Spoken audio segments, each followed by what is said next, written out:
বৈঠক আছে, একটা স্তর নিশ্চিত থাকে। আমি জানি না কাদের ডাকা হয়েছে, কতজনকে ডাকা হচ্ছে। তো আমাকে যখন দরকার হবে ডাকা হবে। আমি পার্টির মধ্যে পার্টির কাজের সঙ্গেই আছি। কোথাও কি একটা দূরত্ব তৈরি হচ্ছে বিজেপির সাথে বিজেপি দলের? আমি তো কারোর সঙ্গে কোনো দূরত্ব করিনি। আমি সকাল থেকে ঘুরি, কর্মীদের সঙ্গে বসি, প্রোগ্রাম করি, চা চক্র করি, তিরঙ্গা যাত্রায় হাঁটছি সব জায়গায়। তো ওনাদের যে কাজ আমার জন্য যোগ্য মনে করবো সেটা দেবো। একবার প্রধানমন্ত্রী অমিত শাহ দুজনেই সভা, দুজনে থেকেই আপনাকে না না, আমি তো এর আগেও সব সভায় যেতাম না। কোর কমিটির মিটিং হলে আমাকে ডাকা হয়, যাই। হ্যাঁ, এরকম কর্মী বৈঠকে আগে ডাকা হয়েছে। এবারে কাদের ডাকা হয়েছে, কি উদ্দেশ্যে ডাকা হয়েছে, পার্টির সংগঠন গঠনতন্ত্র এখনো চলছে। জেলা কমিটি হয়নি, অনেক মন্ডল কমিটি হয়নি, রাজ্য কমিটি নতুন করে হবে শুনছি, সেটাও হয়নি। এই অবস্থায় এই ধরনের কার্যকর্তা বৈঠক হচ্ছে। তো যারা পদাধিকারী হয়েছেন নতুন, হয়তো তাদেরকে ডাকা হয়েছে।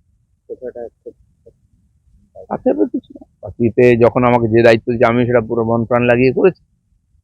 এখন অনেক দিন ধরে কোনো দায়িত্ব নেই আমার পার্টিতে, তো আমি পার্টিতে সমান সক্রিয় আছি। আমার কাজ হচ্ছে সাধারণ কর্মীদের সঙ্গে যোগাযোগ রাখা। যারা আমাকে দেখে পার্টিতে এসেছেন হাজার হাজার লোক, আমি সম্ভবত কোনো রকম ফর্মালিটি ছাড়াই তাদের সঙ্গে গিয়ে দেখা করি।